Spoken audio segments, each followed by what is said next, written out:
koleksyon natin. Yung koleksyon na kinukuha ng gobyerno galing din sa consumer eh. Wala eh, hindi ako pinakinggan, talaga idinimulis. At ito na, no? Ito nang patunay, nagsisimula na yung kalsada na yan papunta sa airport at susunod niyan tatabunan na ng lagat na to.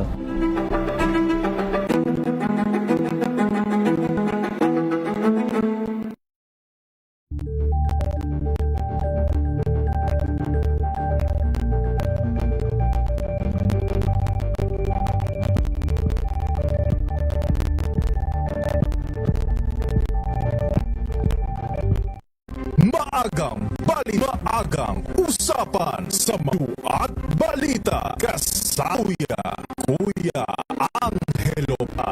Magandang umaga mula Lunes.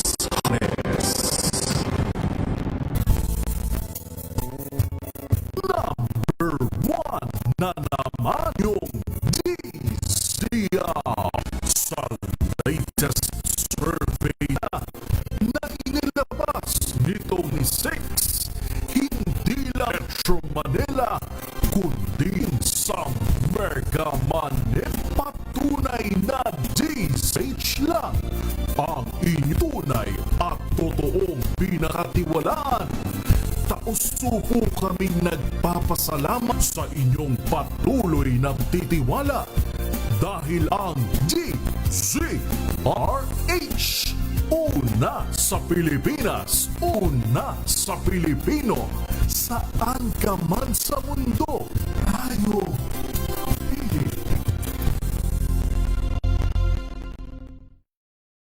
You covered the hottest hits, exclusive interviews, Jamon's fan meet experience, and hot performances of your favorite star. Saturdays noon, dito lang sa DZR TV.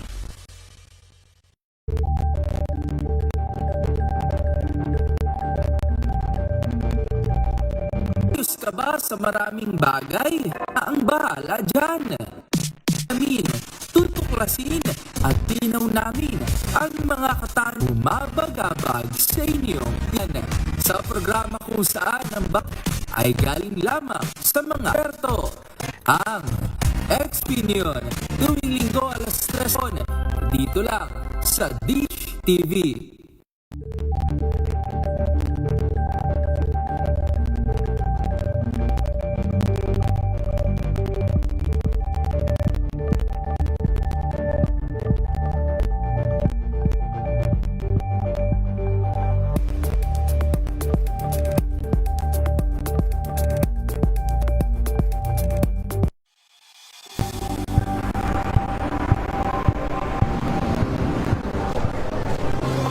Mga eksperto sa expert opinion. Ito the better news. PNBS, trending and kwento, iba't ibang dulo. Dito sa Point. Pananagutan at itatalakayin dito sa Hoy. Bawal yan. Dito lang sa DZR. Mas support, entertainment, and masao. Ito ang MBC TV News News. Una sa Pinas, una sa Pilipino.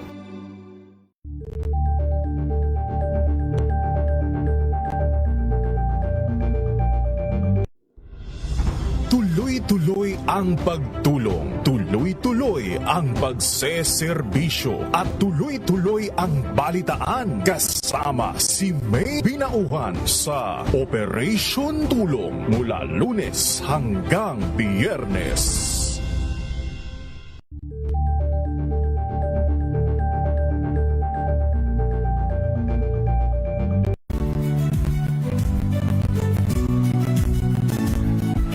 Magandang araw mga kaigan. Ito po ang inyong baliribayan, si Lisa Makuhay Liza na nag-aanyaya sa inyong kami at ang aming mga espal na panauhin. Para sa oras ng masayang kwentuhan, aming programang Art to kung saan ang usapang sining kultura ay para sa lahat. Huwag kaliligtaan, tuwing linggo alas 3:30 ng hapon, limang sa DZRH Radio, DZRH TV, at Vine Streaming.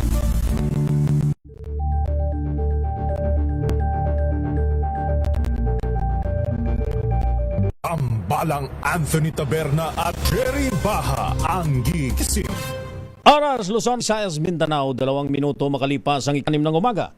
This time check is brought to you by ACS Manufacturing Corporation, ISO certified, maker of world-class quality Pride detergent. MX3. Dito ako believe.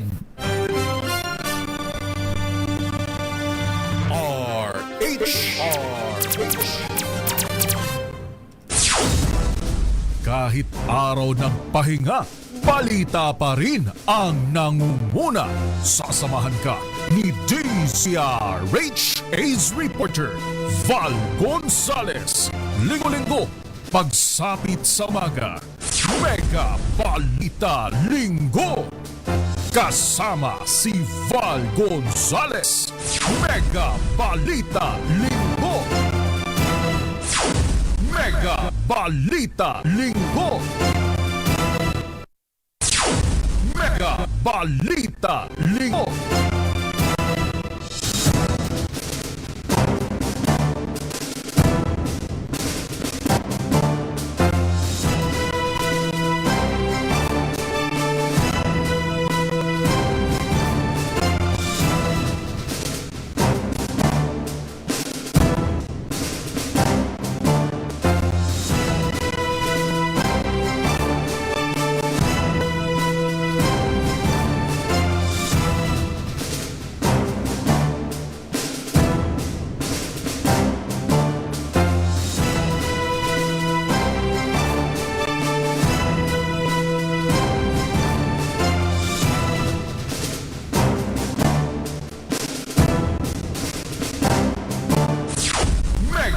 Balita Linggo.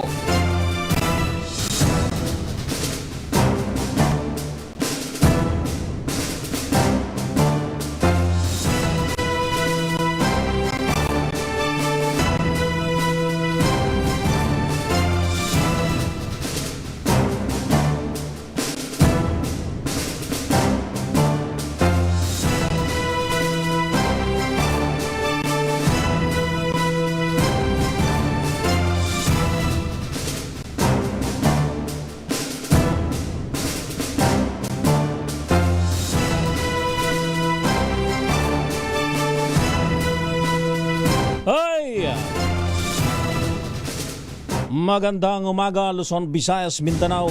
Ngayon ay araw na naman ho ng linggo. Ngayon ay atres na ho. Atres na ng buwan ng Mayo. Taong 2025. 2026. Taong 2026. 2 araw matapos ang araw ng paggawa. Trabaho, trabaho, trabaho. Trabaho po tayo. At speaking trabaho, eto pong DSWD Region 5. Diyan ho sa napakagandang lalawigan ho ng Bicol. Kahapon pa po ay hindi na magkakomandahog yan. Doon ho sa pag-asiste.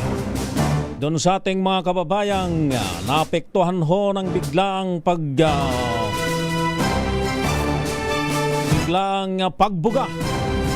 ng makakapal na usok ng bulkang Mayon dyan ho sa Bicol Region.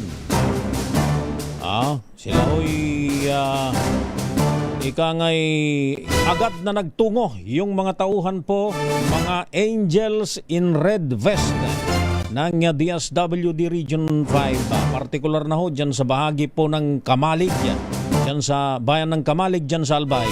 At yung iba pang mga kanugnog na mga probinsya o kanugnog na mga bayan. Para asistihan ho yung ating mga kababayan at tingnan ang sitwasyon nila. Kasunod ho ng nag-aalboruto. Actually, hindi ho namamahinga sa pag-aalboruto tong napakagandang bulkang Mayon eh.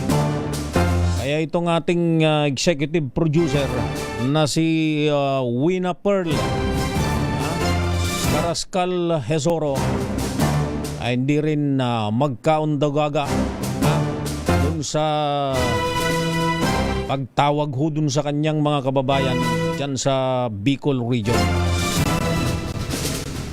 Anyway, tayo ho'y magiging ikangay ligtas. Tayo'y magiging handa lamang. Nasungin ho ang anumang kapahamakan na dulot ng kalikasan. Basta ho tayo'y nakikinig sa ating iba't ibang mga local government units. Sila ho kasi mas may malawak na pagkakaintindi, mas may malawak na kaalaman kung paano ho iiwas yung ating mga kababayan doon ho sa kapamakan kapag ka nangyayari yung katulad ng pagsabog ng bulkano anumang mga kalamidad. Hindi na ho uso yung sinasabi nung marami dati na nakaw, ako'y napakatagal ng naninirahan din dito na pumuti yung aking buhok. Alam ko kung kailan ako dapat na umalis dito sa lugar na aking sinilangan. Hindi ho ganon. Hindi ho ganon. Ang atin pong kalikasan, ang ating klima ay nagbabago. Kaya nga nangyari nga sa ating bansa yung pinakamalakas na bagyong tumama sa mundo. Hindi lamang ho sa mundo, sa buong earth. Dahil ho sa climate change. Pagka ho ikaw ay napapalingon ho at ikaw ay bumibigay ngayong oras na ito dahil magmaneho, masarap hong pagka ganitong oras na ito. Pag ikaw ay bumibigay ho dyan sa lalawigan ho ng Rizal, napungon ka sa mga kabundukan, Sus Mariosep, kalbo. Ang laki ho ng pagkaiba ng kabundukan ho dyan ho sa may bahagi po ng Aurora. Kapag ka ho kayo napunta ng Aurora, isa lang ho yung pasasalamatan ho ninyo. Yun hong mga upo ng matagal na panahon sa lalawigan ho na yun.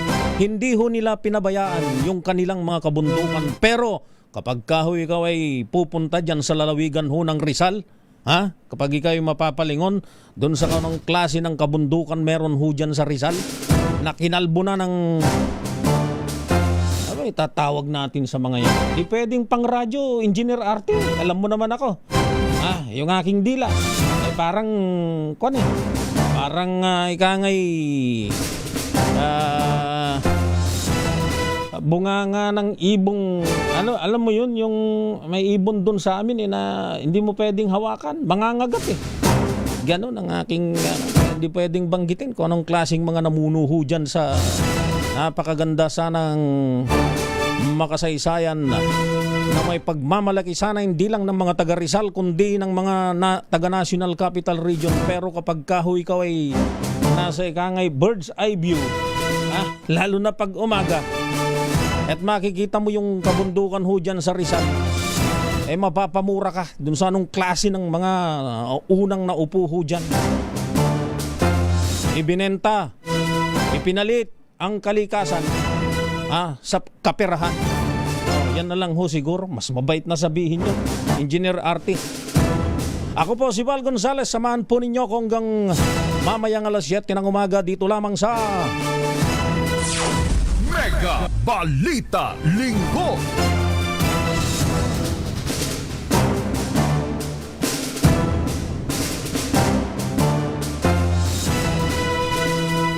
At ngayon, narito na ho ang ulo ng mga balitang sinubaybayan ng DZRH News sa nakalipas na 24 oras. Mega Balita Linggo. Bulkang Mayon nagbuga ng makapal na usok, 52 barangay binalot ng ashfall. Mega Balita Linggo. Biyaya abroad ni Vice President Sara Duterte na aprobahan ng Office of the President. Mega Balita Linggo. Pagbabalik ng peace talks sa New People's Army, tablado kay Defense Secretary Teodoro. Mega Balita Linggo. 5 lugar sa bansa posibleng makaranas ng danger level heat index ngayong araw. Mega Balita Linggo. Solong mananaya wagi ng 35.4 milyong pisong jackpot prize sa Lotto 642. Mega Balita Linggo. Oil price hike namumuro sa diesel, gasolina ngayong linggo. Mega Balita Linggo.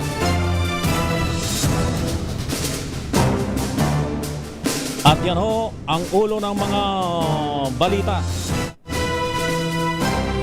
At ngayon sa detalye. Mega Balita Linggo.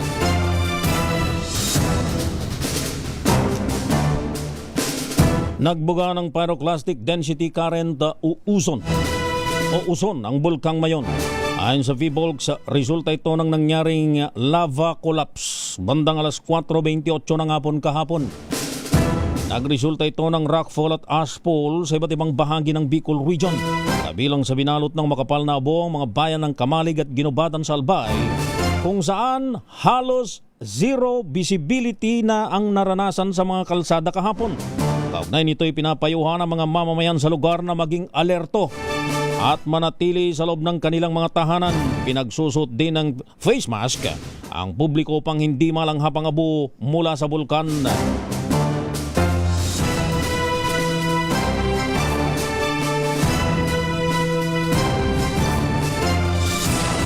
Mega Balita Linggo.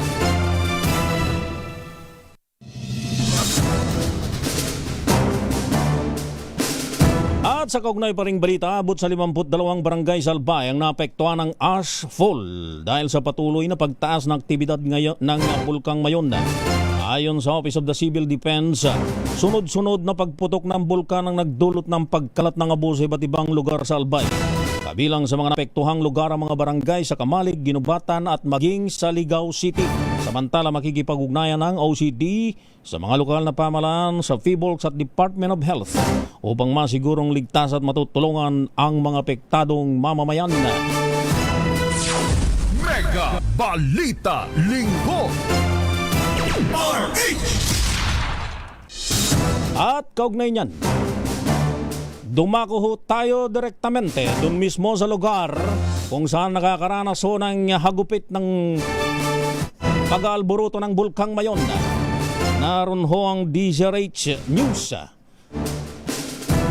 Nandun ho si RH18 Ruel Saltico dyan sa bahagi po ng Bicol Region na nakararanas ng muling pag-aalboruto ng bulkan. RH18 Ruel Saltico, good morning. Yes, good morning kasabang Bahal. At ang sitwasyon natin ngayon dito naman sa lalawigan ng Albay ay nagdulot ng talagang malawakang ashfall ang mga bayan ng Ginubatan at Kamalig sa Albay at pagbuga na makapal na uzon o pyroclastic density current ng bulkan Mayon kahapon. Ayon sa PBOX sa Legazpi, nagkaroon ng moderate explosive eruption ang bulkan bandang alas 5 ng hapon na nakapag-trigger sa mga nang uson sa umainit na rumagasag amo, bato at gas. Pababa naman sa timog kanlurang dalisdis naman ng bulkan. Sa mga larawag nagkakalat sa social media, makikita ang napakalaking mga maitim na usok na bumalot naman sa bulkan kung saan tinangay ito sa patungong kanluran base naman sa direksyon ng hangin. Ang mga ashfall ito ay tuluyang bumagsak at malalaking bahagi naman ng bayan ng Kamalig at Ginubatan kung saan ay nakaranas pa ang mga apektadong lugar ng zero visibility kagabi hanggang ngayon na kung saan ay dahil naman sa kapal ng bumagsak na abo dahil dito. Kaganaman ng utos ang gobernador ng Albay na si Gobernador Noel Rosal ang agarang clearing operation sa mga kalsada at mamigay ng mga face mask para naman sa mga apektadong residente. Sa ngayon, nanatiling nasa alert level 3 ang bulkan habang patuloy pang pag-monitor sa kalagayan nito. Nanawagan ang mga local chief executive, lalo na ang bayan ng Kamalig at ang bayan naman ng Ginubatan sa kanilang mga kababayan dahil dito ang pagbagsak ng mga kapal na mga abo kung saan sa ngayon ay apektado ang halos mga daang-daang mga palayan, mga kanilang pananim ng mga gulay at mga residente. Dahil nga ang ilang mga sakyan naman talagang apektado ang kanilang mga sakyan at nabalot ng makapal na abo. At ang iba naman ating mga kababayan ay hindi makalabas sa kanilang mga bahay dahil nga sa mga kapal na mga abo ang nagbumalot sa mga kalsada. At puspusan naman ngayong araw na ito ang pagbabalik ng gagawing clearing operation ng mga MDRMC ng mga kanilang mga bayan at maging ang mga Bureau of Fire Protection sa Kamalig at sa Ginubatan, Albay. So yan ang ating mga update, Bal, sa sitwasyon. Bal. Ruel, maliwanag na ngayon maliwanag na ngayon at maaring kitang-kita na ngayon sa oras na ito yung itsura ng bulkang Mayon at batay doon sa kasalukuyang nakikita mo ngayon dyan, Ruel, meron pa bang pagbagsak ng abo o usok mula sa bulkan? Mayroon pa mga paunti-unti at sa ating pagkipag-ugnayan sa ilang mga kabarangay, may mga paunti-unti pa dahil nga ay talagang malawak yung pagbagsak ng abo dito sa bahagi nito ng Kamalig at sa Ginubatan ng Albay. Dahil nga kung ikaw ay nasa bahagi ng Tabaco at dito naman sa Legazpi at Daraga, hindi mo mararasan yung pagbagsak ng abo nitong mula naman sa bungakan ng Bulkan Mayon.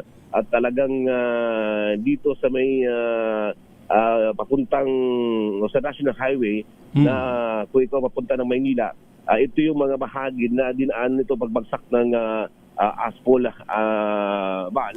At talagang may ilang din na mga residente ang nagbubulunter na rin na may mga sasakyang pagdumadaan talagang nakakaawa at naghihinto. Kailangan na hindi mo gamitin mo na ang wiper dahil nga talaga masisira ang iyong mga salamin sa sakyan.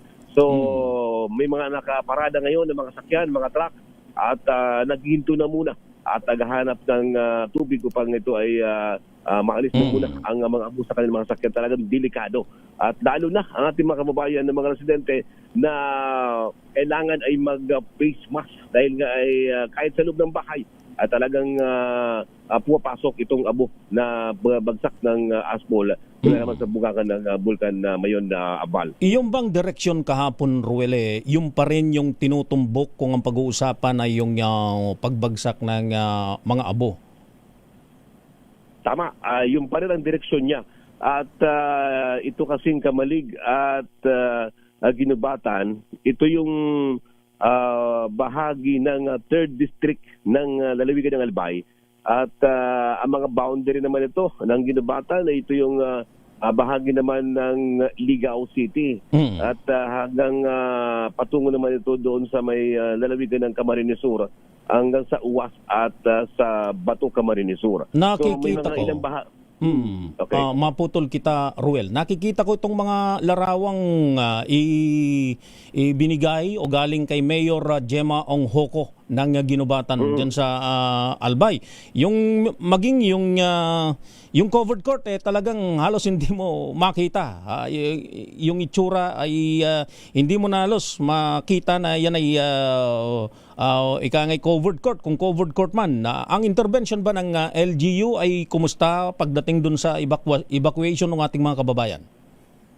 Yung mga evacuation center ay talagang apektado rin. At nadagdagan pa nga simula kagabi ang mga evacuees dahil nga inilikas ang ating mga kababayan doon sa mas safe na medyo malayo sa pagbagsak ng abo.